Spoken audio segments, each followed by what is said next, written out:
Uma boa tarde a todos os irmãos do Instituto Espírita Terceira Revelação Divina, Sociedade Espírita que fica no bairro Camaquã, em Porto Alegre, e a todos aqueles que porventura nos assistam hoje. Vamos começar fazendo uma prece, fechando os nossos olhos, rogando a proteção de Deus, de Jesus, dos benfeitores amigos, pedindo que cada um que está aqui reunido, conectado em pensamentos neste momento, possa receber a paz, a esperança, fortalecendo a sua fé, que Jesus possa ser sentido neste momento em todos os lares e que a espiritualidade esteja conosco para a mensagem desta tarde, que assim seja. Hoje nós vamos conversar um pouquinho sobre um trecho desta obra Compaixão, a Sementeira do Amor, que me foi ditada pelo benfeitor Calfi Kiram, obra publicada pela editora Félix, da Federação Espírita do Rio Grande do Sul. Nós vamos conversar sobre o capítulo que fala do senso de comunidade, trazendo um pouquinho do pensamento desse benfeitor que atua junto às caravanas de Eurípides Barçanufo e que nos traz tantas reflexões acerca da nossa caminhada, da nossa convivência. Calfi começa nos alertando que o homem, ou seja, que todos nós caminhamos em busca do preenchimento dos nossos vazios emocionais, da realização dos nossos projetos pessoais. Então nós estamos constantemente tentando preencher os nossos vazios, aquilo que nos falta, aquilo que nos preocupa, aquilo que nos aflige. Então, os nossos projetos são baseados naquilo que nós desejamos preencher, naquilo que nós precisamos realizar. Então, todos nós necessitamos de espaço para relaxar, para meditar, para nos sentirmos à vontade, para refletir sobre o que precisamos fazer e também para agir, ou seja, nós precisamos de um campo de ação, de um espaço para cumprirmos as nossas tarefas. Precisamos de um nicho privativo para vivenciar a nossa intimidade, ou seja, de um lar, para nos sentirmos um ser particular. Ou seja, mesmo dentro do mesmo lar, cada um precisa ter o seu espaço privativo. Cada um precisa sentir-se no seu lugar. Ou seja, aqui eu tenho meu espacinho. Aqui eu tenho meu canto, meu nicho, meu aconchego. Aqui eu posso parar e refletir acerca daquilo que me preocupa. Aqui eu posso descansar e revigorar as minhas energias para continuar a minha jornada. Então, todo ser humano precisa do seu espaço, do seu lugar de paz, do seu espaço não somente físico, nos diz o benfeitor, mas também aquele espaço vaporoso e intangível, onde desabrocha o eu interior. Eu preciso me sentir bem comigo mesmo, eu preciso me sentir esse ser pensante autônomo. Esse espaço íntimo é a minha autonomia, é a minha liberdade de realizar, é a minha liberdade de expressar aquilo que eu sou. É o encontro comigo mesmo, mesmo em convivência com todos os outros seres. Então, a vivência da individualidade adulta, nos diz Calfi Kiram, é indispensável para a nossa maturidade e para o nosso crescimento. Então, nós temos que ter autodeterminação, nós temos que ter a liberdade como adultos, nós temos que chegar à fase adulta, à fase das nossas próprias decisões para crescermos. E ele nos diz assim, que a pedagogia do Pai, ou seja, a pedagogia divina, exige análise, experimentação prática da teoria, correção dos erros, transformação e continuidade dos acertos. Então, análise. Primeiro eu preciso saber discernir o que é certo e o que é errado. E para isso eu preciso de espaço, eu preciso de serenidade, eu preciso ter a oportunidade de silenciar comigo mesmo para analisar aquilo que me cerca. Experimentação prática da teoria. Tudo aquilo que eu consigo repensar dentro de mim, que eu consigo meditar, eu tenho que experimentar no meu dia a dia, eu tenho que vivenciar. Correção dos erros, eu tenho que vivenciar e observar no que é que eu estou errando para me corrigir. E a partir daí, me transformar e continuar a acertar. Então, é uma mudança de atitude. Para, serena, observa o que está certo e o que está errado. Coloque em prática aquilo que você acha que está correto. Começa a repetir o que está certo e vai, então, se transformando.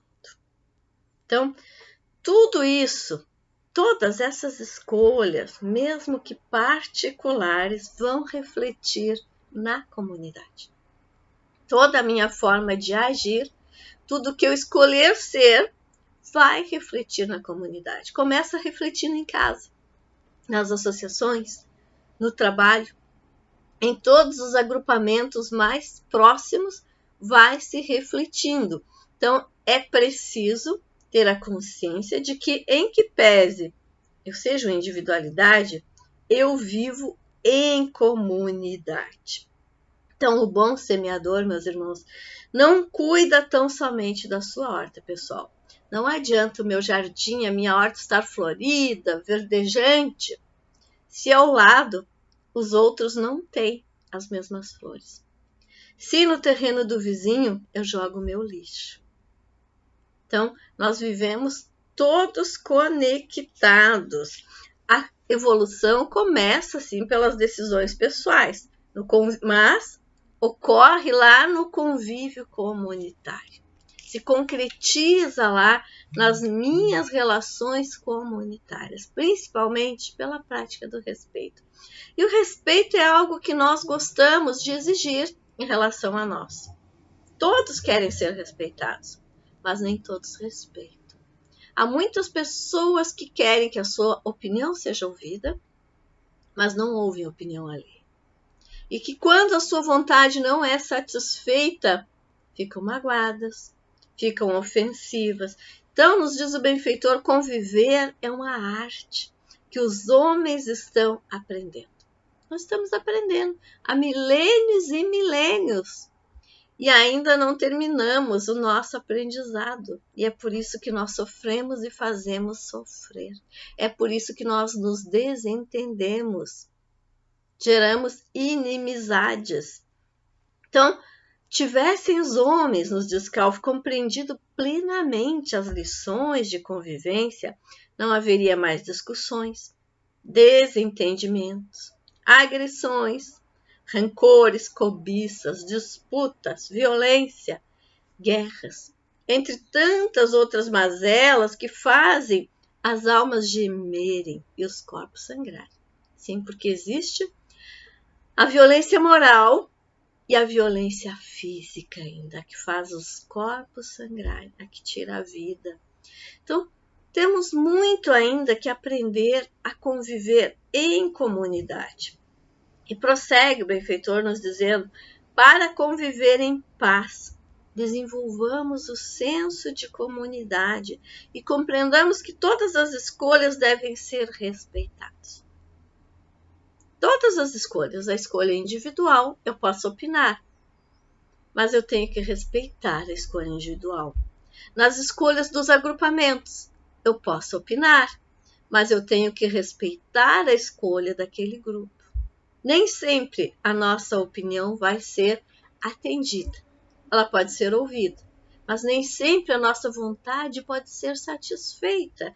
Então, aqui vem o exercício do respeito. Respeitar até mesmo aquilo que eu não concordo. Se a maioria, se aqueles que detêm a responsabilidade de decidir estão com a decisão contrária à minha, a prática do respeito, o saber esperar, a resignação, E prossegue Calvin nos dizendo: o importante é que cada um viva da forma como escolheu, mas sem prejudicar o seu próximo, sem julgar, sem violentar consciências, obedecendo às leis naturais, progredindo e colaborando para o progresso geral. E é claro que tudo isso nós estamos aprendendo. Se tivéssemos já aprendido tudo, estaríamos perfeitos, em mundos já regenerados. Estamos aprendendo, erramos diariamente, todos nós. Nos equivocamos constantemente. Então nós temos que aprender a respeitar, não usurpar os bens alheios.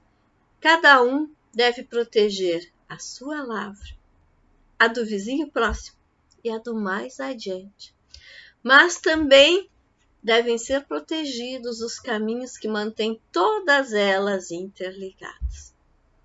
Então eu tenho que respeitar o que é meu, o que é do meu vizinho, o que é do vizinho mais distante e o que é comum, os caminhos que interligam essas lavras. Não vejam a complexidade do viver em comunidade. Respeitar até mesmo os caminhos de interligação entre as ideias de uns e de outros. Isto, meus irmãos, no campo das emoções, no campo das ideias, parece que tem se tornado ainda mais difícil. Nós brigamos por ideias e a rede social vira aquele depósito de desabafo, de ofensa. Então não aprendemos ainda a viver em comunidade. Porque onde nós temos oportunidade, nós despejamos a nossa revolta, a nossa incompreensão. Não sabemos ainda viver em comunidade. Estamos aprendendo. É claro que muitos já respeitam a maioria das leis. Claro que muitos já respeitam a maioria dos seres com os quais convivem. Agora, o mais difícil é o respeito àquele que nos desagrada, aquele que pensa diferente, aquele que não faz a nossa vontade. Aí está a prova do nosso senso de comunidade. Então, prosseguimos com o benfeitor que nos diz assim: se nós observarmos com os olhos interiores, nos educarmos moralmente, perceberemos que o pequeno grão de areia cósmica, o planeta que nos foi ofertado como morada, é uma única lavra. E nós, os seus habitantes, somos os jardineiros aos quais o Pai confiou sementes raras, que somente germinam quando atendidos o alinhamento, ou seja, todas as sementes devem estar alinhadas. A área individual, a área de cada um, e a irrigação comum de todos os canteiros.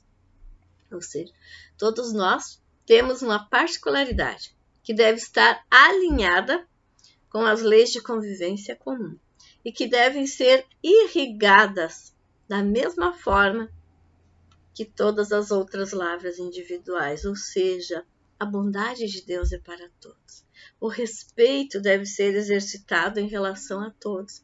Os benefícios dentro de uma comunidade devem ser alcançados a todos.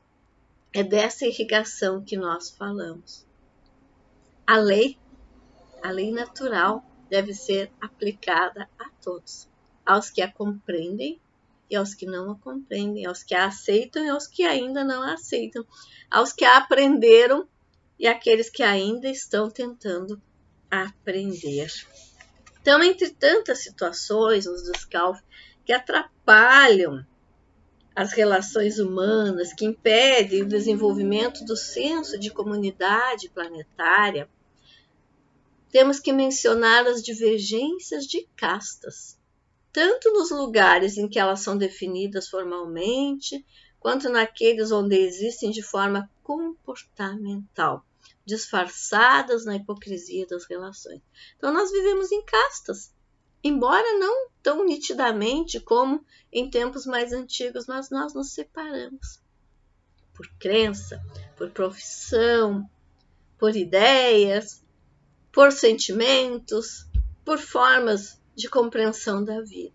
Nós vivemos em castas e dessa forma nos apartamos. estamos. Então, na prática, ainda vigoram em diversas partes do planeta desrespeito por questões financeiras, acadêmicas, culturais, éticas, políticas e religiosas. Mas nós temos que nos transformar no homem de bem.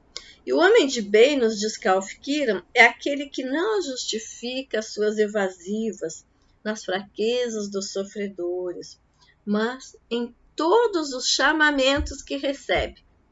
Ampara, acolhe, sacia, acalenta e oferece o pão do esclarecimento, apesar de todas as suas dificuldades. Já aquele que quer apenas para si, o avarento, guia-se pelo desejo constante de adquirir bens, de guardar tesouros, pelas amizades interesseiras, aquelas amizades que façam a sua vontade, que lhe engrandeçam de alguma forma, pelo desfrute do luxo, pela insensatez do poder que o dinheiro lhe dá. Então, muito cuidado com as nossas escolhas.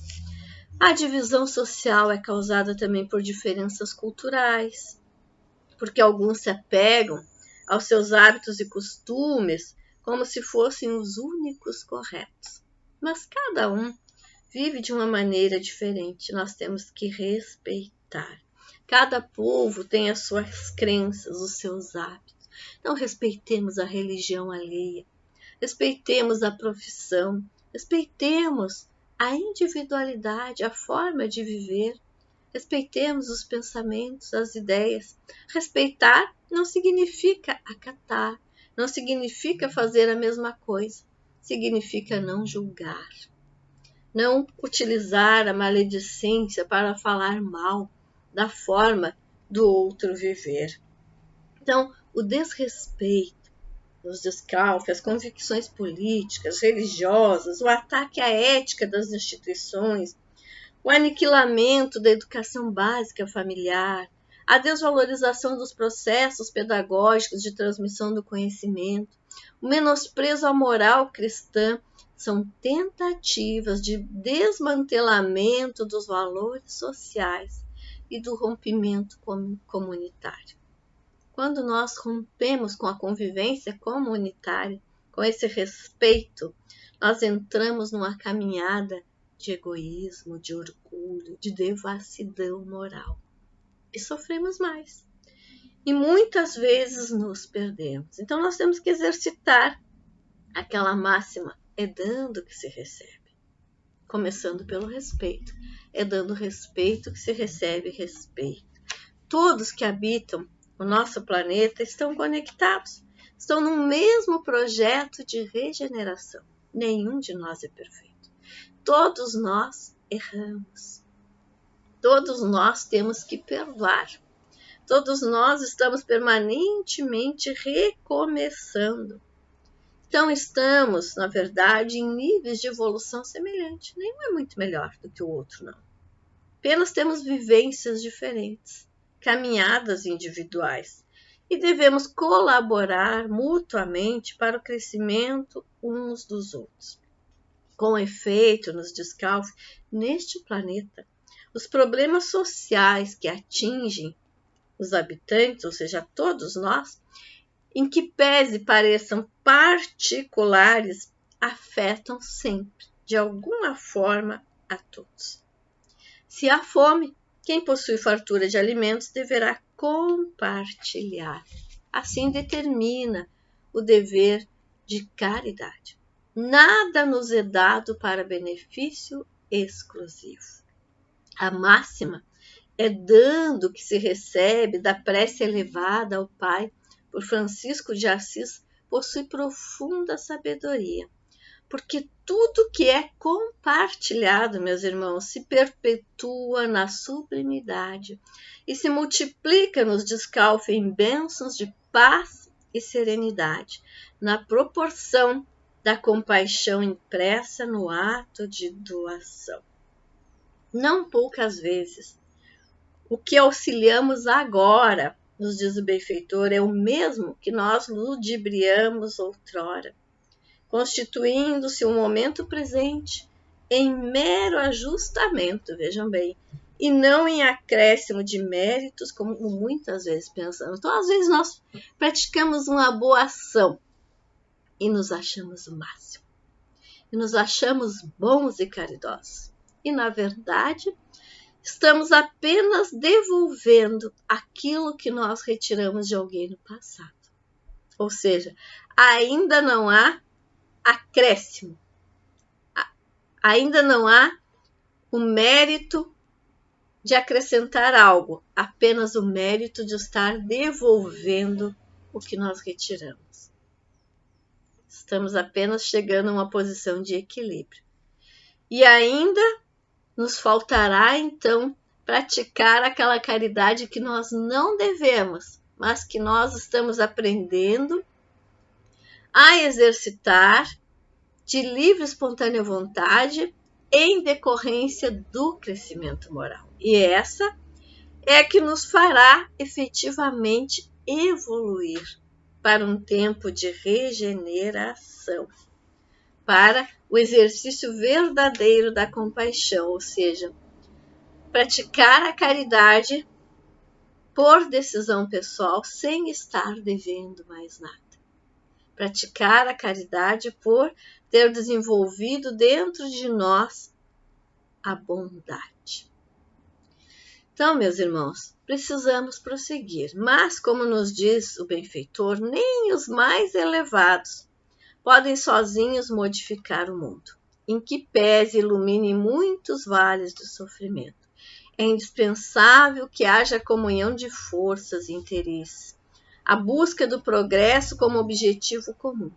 Então, a caridade precisa ser comunitária, precisa de ser de todos nós. Sejamos todos nós, então, homens de bem, atravessemos a soleira da iniquidade, transpondo os portais do egoísmo, abrindo as janelas da ingratidão, alargando os jardins da compaixão.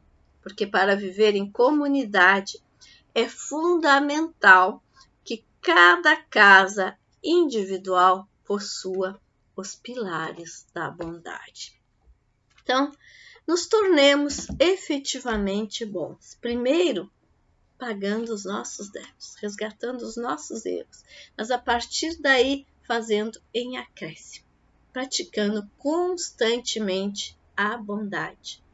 Não apenas isoladamente, mas principalmente em comunidade, repartindo o conhecimento, repartindo os bons ímpetos, as boas ideias, os bons sentimentos.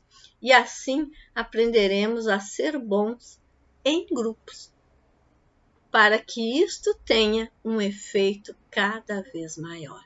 Porque quando se faz o bem em comum, em comunidade, agrupados, nós alcançamos ainda mais necessitados. Então fica o convite ao trabalho em comunidade, ao trabalho redentor, aquele trabalho em que muitas vezes tem-se que abrir mão dos princípios pessoais, das ideias particulares, para alcançar um objetivo maior, para divulgar o Evangelho de Jesus, para disseminar a prática da caridade, para levar este planeta e todos nós efetivamente a um tempo de regeneração.